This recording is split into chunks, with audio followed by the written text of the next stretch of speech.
Tak, já zdravím přátelé. Jedu na sraz TCF Bites a čeká mě krásná výprava až do neděle. Dneska máme čtvrtek, takže pár dnů si zachytáme a je určitě o co hrát. Je tam soutěž o putovní pohár. Tak uvidíme, jak se nám podaří. Naloženo mám, vyrážím, tak pak se vám přihlásím, až budu na místě.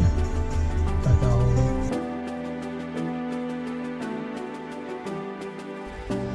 Tak přátelé, jsem na místě. Mám lovně místo číslo 5. Jsou to opravdu krásný velký lovní místa. Takže se jdeme na něj podívat. Tak, nádherný velký lovní místo. Nevýhodou je, že na tomhle lovním místě budeme celkem 3 závodníci. Ale opravdu je to pěkný. No. Tadyhle u těch pařezů už je 6, tam už bohužel sektor nemáme, ale voda je to opravdu nádherná. Tyjo, jako krásný rybník.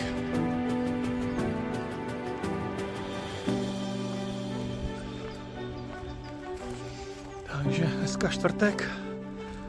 No a do neděle tady budeme válčit o putovní pohár TCF Bites. Takže já se jdu pomalu vybalit. Ať si udělám zázemíčko a můžu to tam už nahodit. Zatím mimo závod. Můžu to tam poslat, tak uvidíme. Tak jo, držte palce a jdem na to.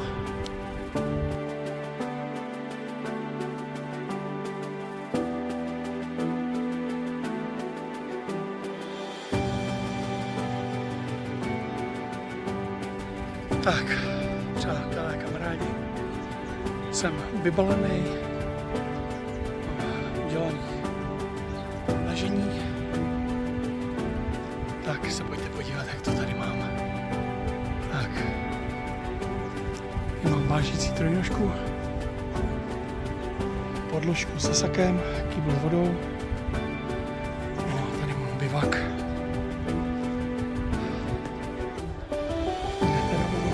Pár nocí ve Věti, tak se podívejte. Tak, takhle mám ležení. Tak. Takhle obědnu s jídlem. Tady vařím pití a samozřejmě návnadu a nástroj na ty rybky. Tak, držte palce. Už jsem měl teda nějaký kontakt s rybou.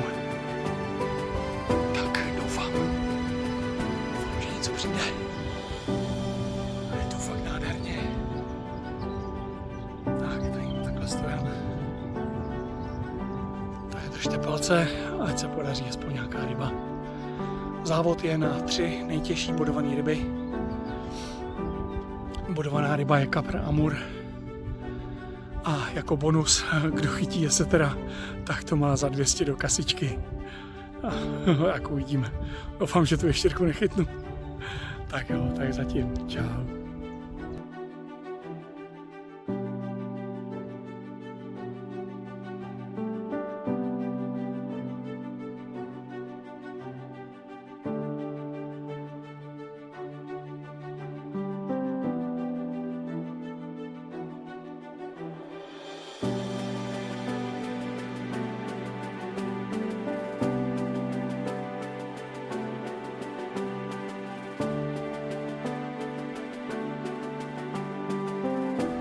Tak ahoj, dneska máme pátek, je to druhý den závodu. Tak včerejší noc, jak to vypadalo, no, v 9:30, pěkný záběr, jízda, kapr, 8,80 kg,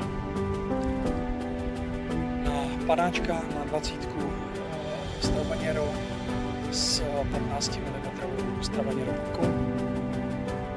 No, tak jsem přehodil zhruba za hodinu. Další krásná jízda. Bohužel, už jsem přišel. Musel jsem to převázat, dal jsem nový návazec. Vyměnil jsem klučky, dal jsem tam 24 z Trabaniero s 15 petkou, s tím, že už by mi to teda mohlo vydržet až do rána, což nakonec se taky stalo, protože do rána už krom pár pípanců pořádný záběr nepřišel. Nicméně ráno těsně před 6 jsem přehodil oba dva pruty, dal jsem tam čerstvý kuličky a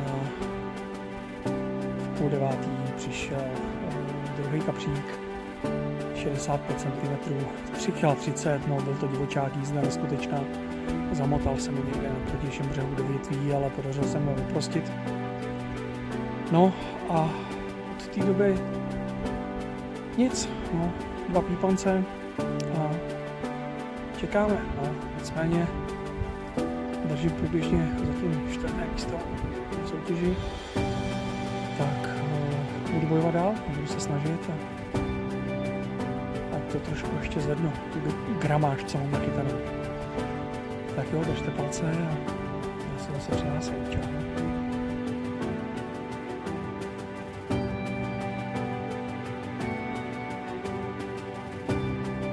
Přátelé, neskutečný zážitek.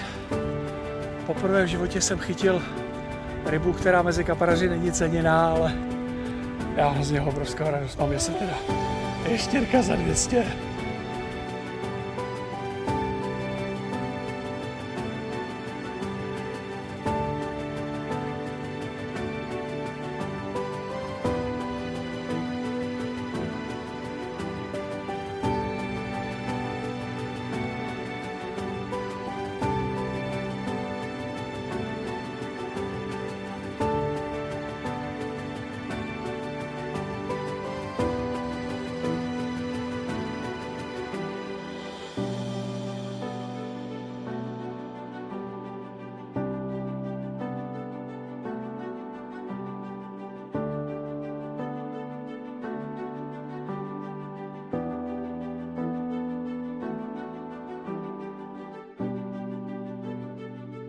Tak dobré ráno, já vás zdravím.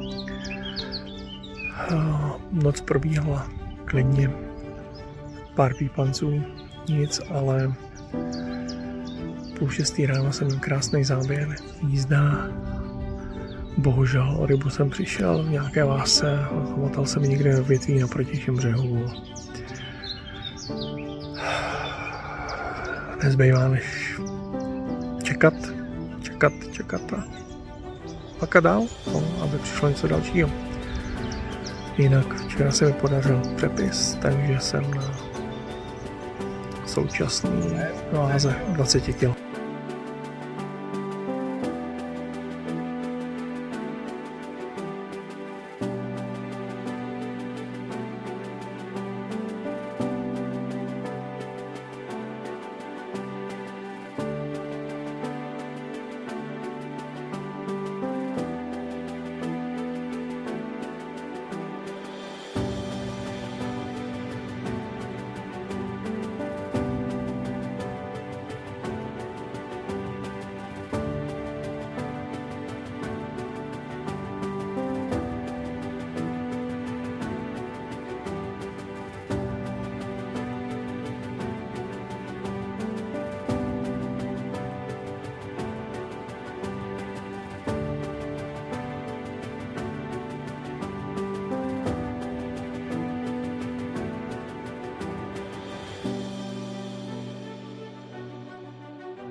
Tak dobré ráno, vás zdravím.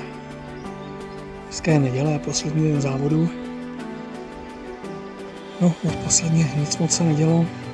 Zhruba po 34 hodinách jsem v noci dostal záběr, přišel mi malý šupík. Zhruba, nevím, 45 cm, ani jsem ho neměřil, nevím, z vody. Pěhnačkoval. Ale přesto jsem věřil, že něco ještě může přijít, takže jsem to nahodil.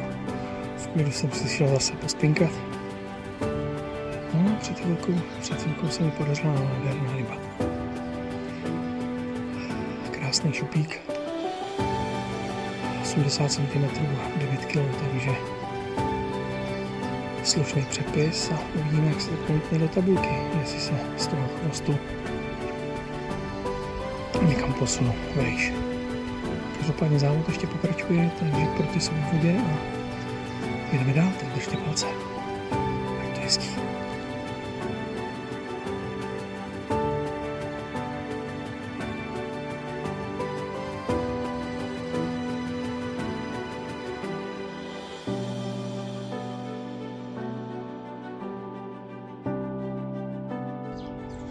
Tak, závod skončil.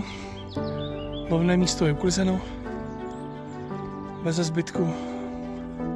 Tak, jak to má být. No a jak to dopadlo? Tak to vám hned řeknu. Tak. Po těžkém boji, kdy opravdu to bylo vyrovnaný, rozhodovali, když to budu říkat, stovky gramů, tak nakonec rozhodla ryba, která přišla těsně před koncem. Ze stejného lovního místa tady na pice, úplně na kraji vlevo, přišla ryba 9,80 kg a Filip přepsal 5 kg a stal se celkovým vítězem. A já s dnešní rybou, kde se mi povedlo fakt jako nádherný šupík 9 kg, kde se mi podařilo taky připsat 5 kg, tak jsem s celkovým výkonem 22,8 kg skončil na krásném 6. místě. Závod byl opravdu nádherný, vyšlo na počasí, takže to byla paráda, nachytali se i krásné ryby. Nebyly to žádný obři, rybu 10+ jsme neudělali, největší byla ta 9,80, co chtěl Filip. A pak 9,3 a moje 9, pak už to bylo pod 9, ale nachytalo se jich docela dost. Chytlo si pár krásných jeseterů, což byl bonus téhle soutěže, ale s tím se muselo počítat, protože tady opravdu nevím, jsou. Takže mě nezbývá, než se rozloučit s touhle krásnou vodou a doufat, že zase někdy příště. Čau, na srazu PC Bites.